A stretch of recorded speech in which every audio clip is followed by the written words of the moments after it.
Welcome to the Somerford Associates Technology Podcast. This episode is recorded shortly after Splunk's.conf 2020, where a new alternate pricing structure was announced called Workload Pricing. So we're focusing on that and what it means to you, our existing Splunk customers. What opportunities you may get from this option, which aims to correlate cost to where the value's derived from Splunk. I'll also point to where and how to find out more. Today I'm talking to Richard Barber, who is head of Splunk Cloud EMEA, a returning guest for our very successful How to Get Rapid Value from Splunk podcast. Today we'll explore what problem does workload pricing address, who will benefit from it and who won't, practical things like how to change to this model and to find out if you want to, and where Splunk Cloud is going in the future. So let's dive in. And welcome, Richard. Welcome, Richard, to the podcast. Thank you very much for joining me a second time. Thank you for having me back. I clearly missed you so much that I couldn't wait to get back. But as we had conf, right? And so there was plenty to talk about. And I know you and I, after the last one, had this subject in mind that we wanted to cover because we thought it'd be interesting. So just a real pleasure to be back. Thank you. Yes, exactly. And I've already said what we're going to be talking about. Conf is sort of hot off the press, even though it's a couple of weeks ago now. There was so much content that, it's really worth exploring. And the one that I was particularly keen on is the workload pricing. And I think a lot of our clients will be, interested in this and working out what it means for them and if it gives them any opportunity. Definitely. And I think this is it.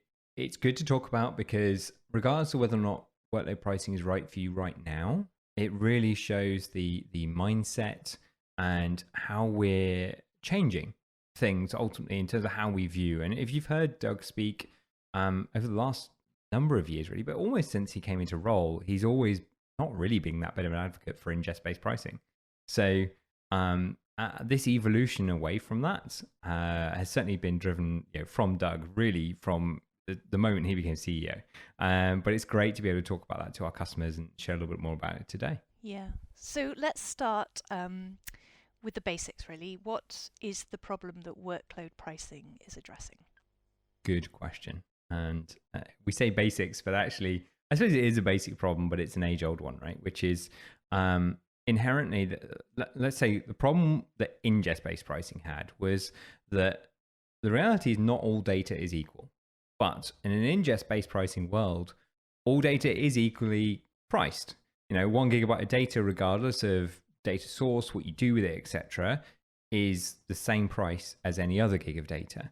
Now, we can imagine situations then where you are running a SIEM, or you're taking full advantage of machine learning features, etc., in Splunk, etc. Loads of really high-value searches. Amazing. You don't mind paying necessarily the price for that. In fact, it feels like incredible value and fantastic. The ROI really makes sense. Love it. But then conversely, you have other use cases which are maybe nowhere near as high value to you. And you maybe you're just putting data in there because you kind of feel like you have to. You might look at it occasionally. Well, why am I paying the same for that data? Always used to be the question. And we'd always have customers that come to us and say, I'd love to do more with Splunk, but your pricing model is prohibiting me from doing that. And it's ultimately, it wasn't inherently that Splunk was necessarily expensive. It was just expensive for what they wanted to do with it.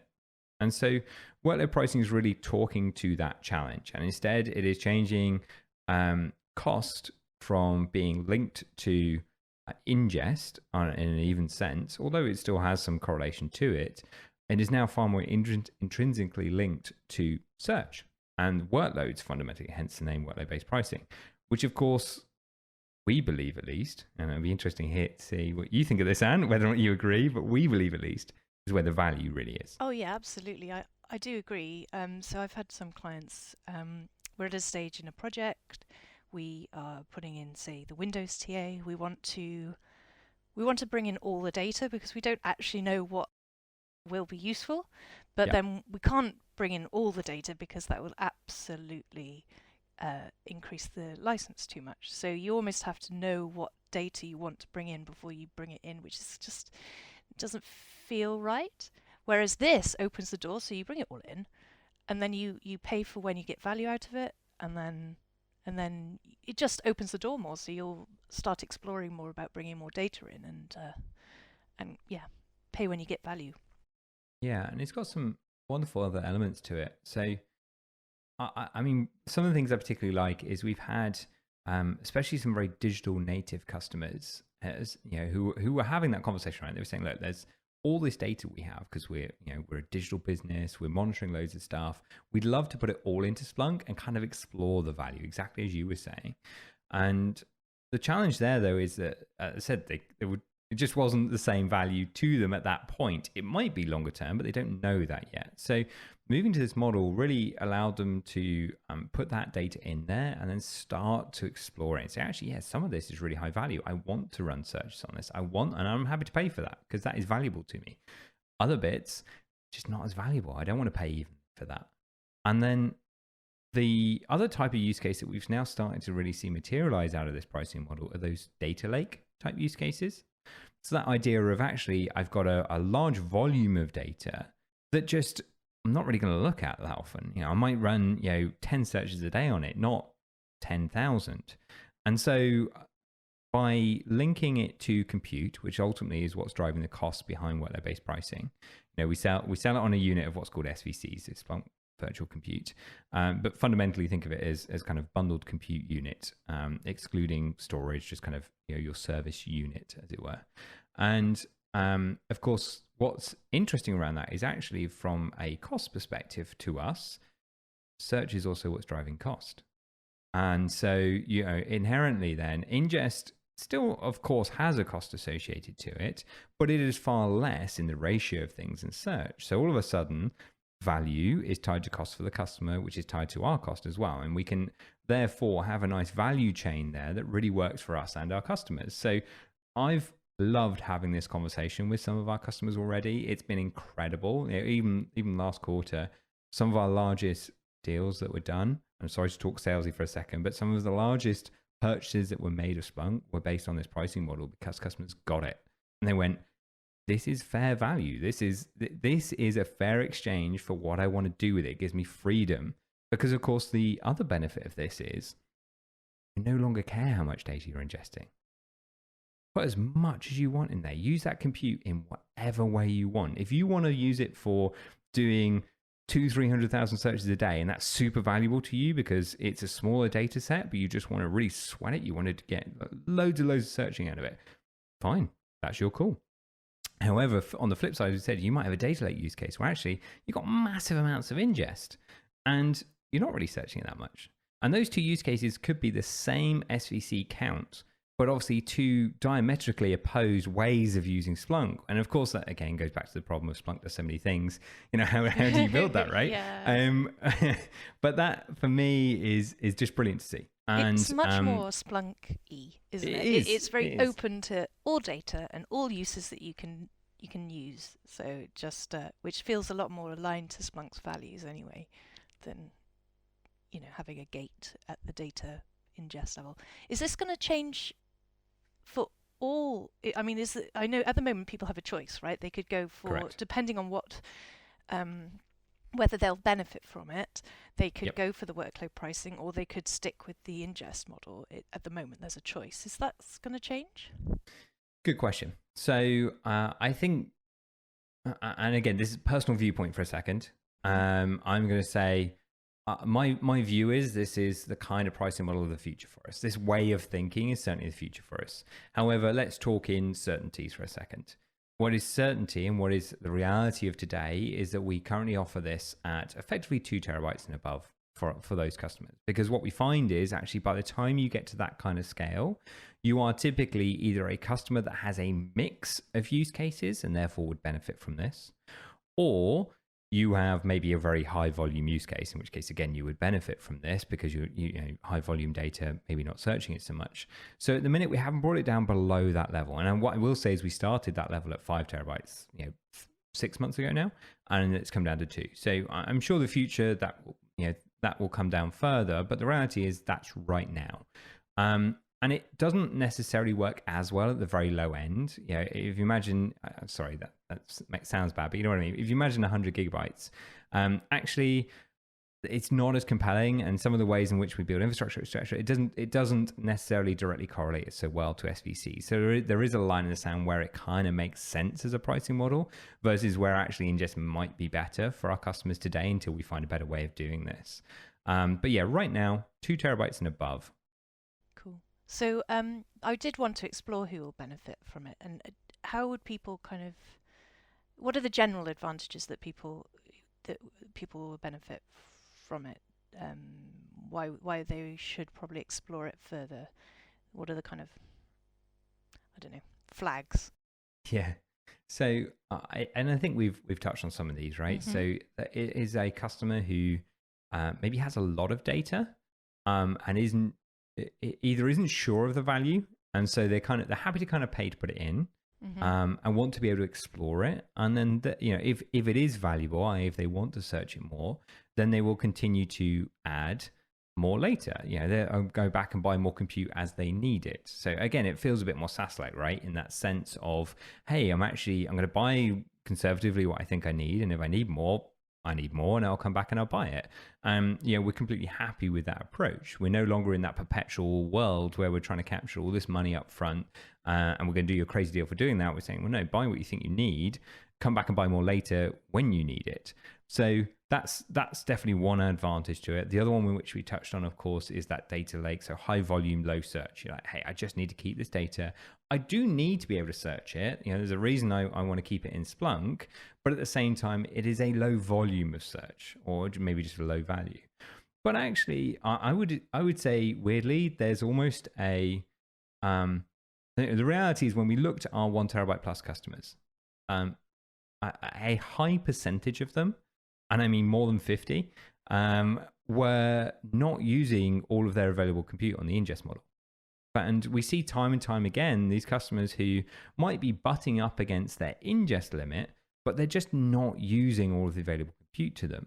And so the argument there is, of course, that, well, wouldn't you be better off paying for compute? Because therefore, even if you were paying that for the same amount of compute as you have today, suddenly you'd be able to ingest more, or you'd be able to do more on that ingest. So there's kind of, if I'm honest, this is not bad for any customer. The only kind of remote world where ingest makes sense that so far that I've seen is if you are a purely high workload customer. So you're not doing any kind of low workload elements, low search elements of data. And that's unusual by the time you get to this kind of size customer, right? As we said earlier, you've normally got some kind of hybrid workloads in there in some fashion. And you maybe are doing machine learning, and you're really using the platform to its fullest. And because even in that point, worst case, actually workload probably still better for you, because if you make optimizations within the way that you search, you free up compute, which means again you can do more with it. You have more control. It's more intrinsically again linked to value. So it's You're kind of trying to do an example where it wouldn't benefit, and you can't. It's hard. It's really hard. Like honestly, the only time I've seen it not be good for a customer right now is when they had some internal chargeback model where they were having to kind of break everything or redo everything around how they charge back internally to their customer base, or their internal customer base, I should say. And that was just really hard for them. Yeah. But it wasn't that the model was bad for them as a customer. It was just that their internal process made it difficult for them to adopt it. Actually, it probably is the better model for them. We just need to wait for them to be in a better place to take advantage of it. With their internal processes. It's kind of like, why wouldn't you? Yeah. You touched on the SVCs, these, what are they called again? Splunk Virtual Computes? Well yeah, done. thank you. Well, no, I was reading from... Anyway, so you're saying that if you have like an ingest level and you look at your SVC, and if your SVC is less than what you would be paying, you need to have a look. Where do you find your SVC? Again, great question. So, and this actually is interesting because whilst SVCs are a new thing for us to be talking to our customers about, in the sense of a pricing model, it's really only in the last kind of 3-6 months that we've been selling it. We had some beta customers slightly before that, but the reality is we've been provisioning SVCs for around 2 years now. So that gives us a wealth of data and knowledge around what our customers are actually doing, how they use SVCs. And it's those data points which allow us to guide customers, even customers that aren't a Splunk customer today, so don't necessarily know what exactly their compute utilization or requirements would look like. We can guide them based on what we see our typical customers do that are like them. And that might be, types of use cases, level of search, range of ingest. But the reality is most customers, even existing ones, if you ask them, aren't able to say yes to the gigabyte or even to the 200th gigabyte exactly how much they need, right? It's a bit of a kind of dark art, but they've probably got a rough idea. So they can get to a rough idea of ingest and then get to a rough idea of, within the tens of thousands of search, then they're in a position that we can make recommendations based on the data that we've got. Yeah. So back to your question then of, and I've gone off on a tangent, apologies, and I'm going to ask you to remind me of the question, embarrassingly. So where do you find out your SVC? And Thank you. There we go. I knew there was a reason I was talking about this. So what we then have in the CMC, so the Cloud Management Console, which most of our cloud customers will already be familiar with today, because they go in there to track their ingest and how they are performing against that ingest level, where's it coming from, all those kind of key things. There's effectively another tab in there, which is called SVC or Workload Pricing. And they click that and it will show them what their SVCs are right now and what the utilization of those look like. And that's great because it means that for those existing cloud customers that fit the right profile, we're able to have a very intelligent conversation with them around, okay, great. Well, would this be of benefit to you? Now, the challenge here, of course, is that most customers, when they're moving to this model, they're moving because there's something new that they're doing in the environment. It's typically not just organic growth. It can be, but it's typically not organic growth. Unless they listen to this podcast and that'll trigger it. But it may be, right? In which case, fair enough. I'm happy to have the conversation. But I think there's this interesting scenario where we say, well, we know what you're doing today and what that looks like. But actually, you're telling us, you're a 1 terabyte customer today for troubleshooting monitoring. And congratulations, you've made the right choice and you want Splunk to be your SIEM. Hurrah. That's going to drive another terabyte of data, say. And of course, those SIEM use cases might be completely different to your troubleshooting monitoring use cases. It's going to be a ton more search. It's going to be more mature use cases, so more correlation, maybe taking advantage of some machine learning, etc. So actually at that point, it's almost worth going back to saying, well, if you were a new customer and doing this, what would we recommend? We can temper that a little bit with what you're doing today. But the reality is, you can really start to use those data points of the 2,000-3,000 customers that we have out there now, and that we've learned from over the last couple of years to help guide you. Of course, it's still your decision as a customer. Buy what you want and you feel comfortable with. We're not going to force anything on you, but we'll help make recommendations. The other thing I would just add to that is if you are an on-prem customer or a self-hosted customer who own a license today, and sorry, this is one step ahead maybe of what we were talking about, but I think it answers the question for someone who's not on cloud, right? Yeah. And if you are, in that kind of 2 terabyte plus range, or thinking about going there and are running your own environment today in some fashion, ultimately I would suggest talking about cloud anyway. Of course I'm going to, that's my job. I'm going to say that I have that bias, but at the same time, as well as we do, because you help customers with this all the time, the bigger the environment, the more complex it gets. It just throws up a whole load more challenges. And that's where Splunk Cloud just does add some ease and some value in terms of accelerating that growth and the ability to really leverage the spend that you're making. Now, if you're in that position and you're thinking about cloud, there is something called the Splunk Cloud Migration app. It's a free app on Splunk Base. Anybody can go and download it, implement it onto their own environment, and ultimately it will start to make recommendations. It will tell you, okay, great, is workload pricing a fit for you? If it is, roughly speaking, where would we recommend you, what kind of package would we recommend that you buy, etc. It will also flag a whole bunch of other stuff around migrating to Splunk Cloud, around apps, vetting and things. But for the focus of this podcast, it will give you some recommendations around workload pricing, and it will also give the account manager that you're working with Splunk, Somerford, etc.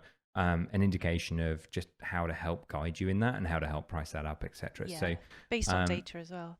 So essentially, if you're new to Splunk entirely, that's okay. You guys have got lots of customers and you've got all of the data on the SVC. If you're in cloud already, that's great. You can see your SVC. Even if it's new use cases, you can use those old examples. Yep. And if you're self-hosted, use the cloud migration app and then have a chat to Somerford or Splunk, and you can work out whether the workload pricing or indeed cloud could work for you. Nailed it. Yeah. I'm not good at summarizing. My job here is done. Oh, no, that's really interesting. So I wanted to get into practicalities. Yep. Because mostly I think an existing customers would be listening to this. So you've got to be in cloud. We've talked about the cloud migration app. Are there any can you switch during your license period? Are there any restraints here? What's the rules? Yeah, so you can switch, absolutely, no problem. Ultimately, again, we'd be looking for a reason to switch.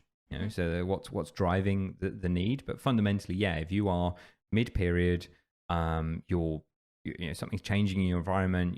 Maybe you're hitting your ingest limit today, and you need to do more. But you're looking at this, going, but I've got compute left, and if I was on this other model, then maybe I'd be able to leverage that better. My cost for upgrade might be less if I was on that model, or it might be the same, but I get a lot more value for money out of it. So you could put loads of data in. Exactly right. So you might be 1 year into a 3-year commitment with us on the ingest model. That's not a problem.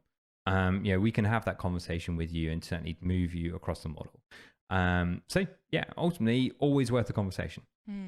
So where do people find out more to get the price list? Yeah, so I would say contact Somerford Associates. Almost like I laid that. Go to your value add partner like Somerford Associates. Exactly. In all seriousness, though, I mean, that is a great place to start. There's some stuff on our website. You can go read about it, and that's fine. And look, in the service definition, there's more detail. So if you search Splunk Cloud Service Description, in our service definition description, whatever vocabulary you want to use, it does give you a little more information, etc. But I mean, my honest, slightly biased, but honest answer here is engage with somebody you trust to help analyze whether or not this would be a fit for you, because it's more important than it's ever been to have an open, honest conversation about where you want to go with Splunk. Not just about where you are right now, but where do you want to get to with it? Because mapping that out means that you can buy the right thing for now that is going to give you the right value that you need right this second. But you can also then understand whether or not, is this the right pricing model for me? What might my growth look like? Am I better off actually committing a little bit more right now? And because it's more difficult for me to go back to the well to ask for more money, and I just like a bit more performance or capacity, because actually I can then use that compute or that capacity for whatever I want, right? And so it's just worth having that kind of trusted advisor conversation to take some guidance around, okay, what is the right approach here? What do you know about yourself and your data versus what do we see elsewhere in other customers? And whether that is a conversation directly with Splunk, whether it's with Somerford or any other trusted advisor that you work with today, doesn't matter. Just have that conversation, be open, be transparent, and ultimately, Splunk will be behind any partner that you're engaging with, but especially Somerford, and to make sure that we can provide those right data and insights, etc. Because one of the things that we are seeing, and I appreciate you haven't asked this question, but I think it is an important question to ask, is how do I know I'm buying the right amount? And that is fundamentally the key, I guess, sticking point in all of this that we're seeing customers come across that have gone through this cycle already. They get it. And it's fine if you're just, hey, I'm on-prem today and I want to move to cloud and I'm doing exactly the same things. Then great, we can have a really accurate estimate in terms of how many SVCs that is. But if you're saying, well, look, maybe I'm a completely new customer to Splunk, or maybe I'm an existing customer that's doing something very different, as we discussed earlier, that's fine, and we have the data, but whilst we benchmark SVCs and we have all this data from other customers, it's not an exact science. No. So, and because people it's need going to be reassurance on like that they're getting value for money and that they've gone the right way. exactly.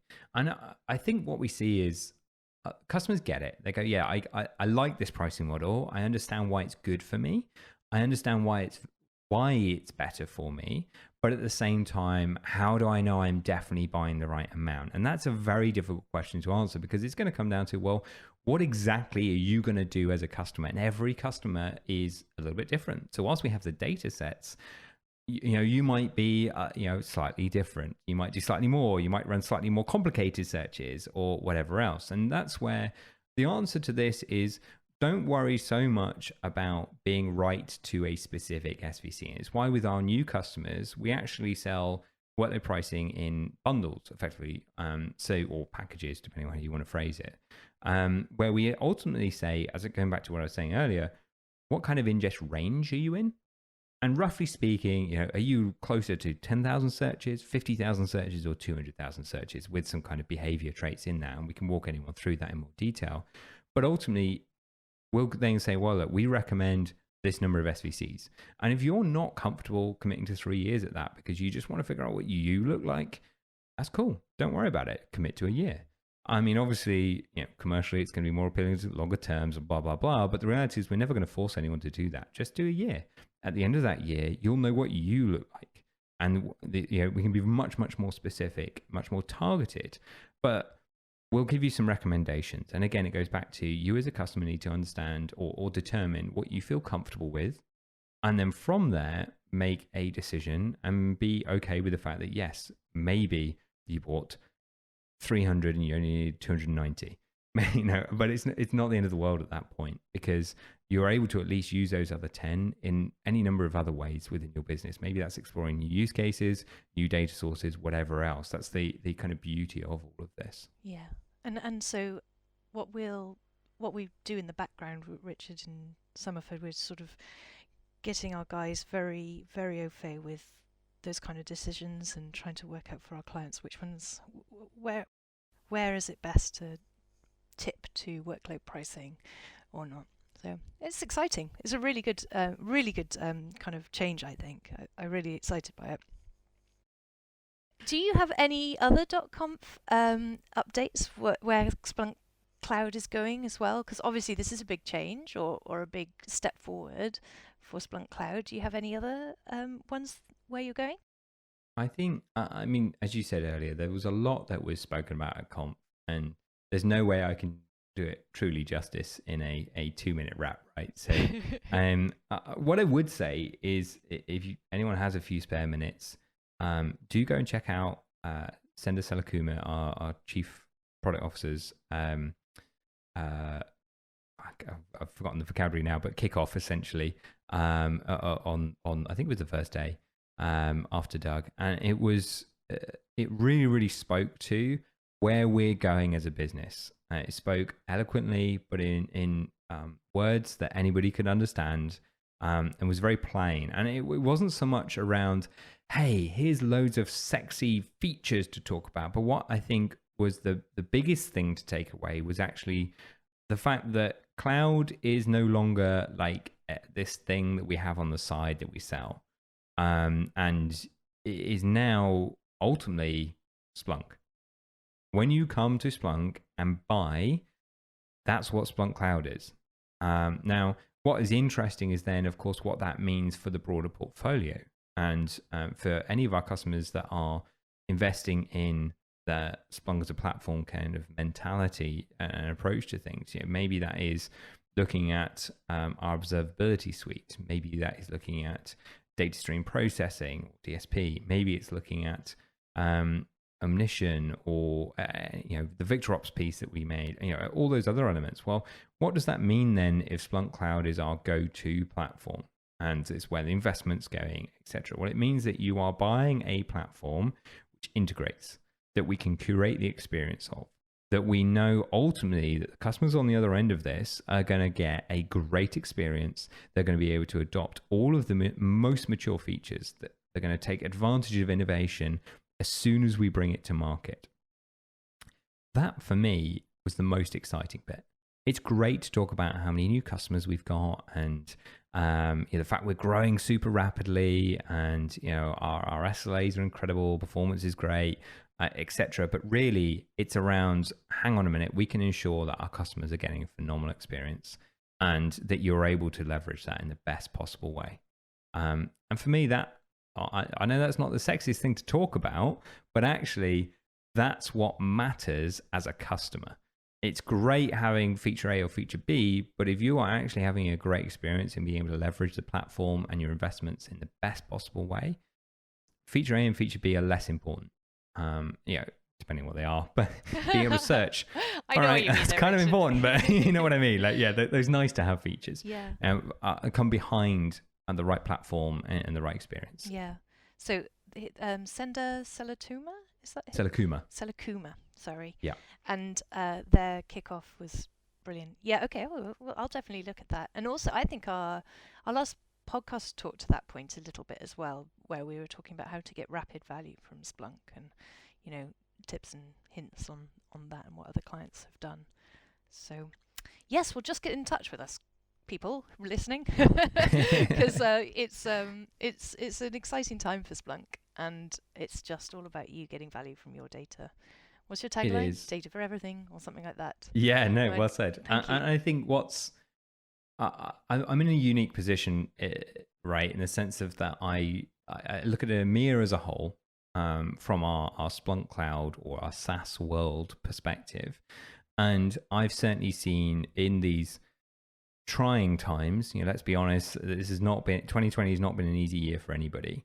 But what I've really seen from our customer base, not just in the UK, but throughout Emir, is a real receptiveness to cloud. I know we spoke about this in the last podcast, but I think it's accelerated even further since we last spoke, where customers get it more than they've ever. In fact, they probably got it before, but there's an urgency to it now of needing to take advantage, needing to leverage things in the best possible way, needing to be able to move at pace and really make the most of everything that you're doing.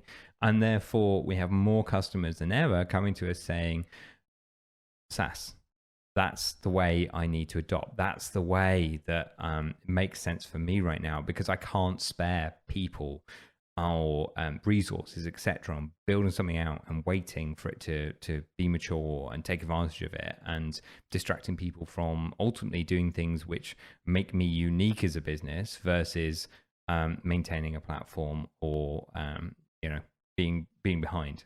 So it's an exciting time. It's been a transformative year, both internally in Splunk, but also externally in the world around us and with our customers.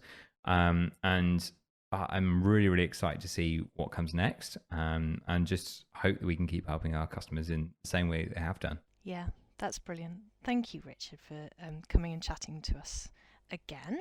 And I'll put your contacts on our podcast as always from LinkedIn, where people can reach you if you need.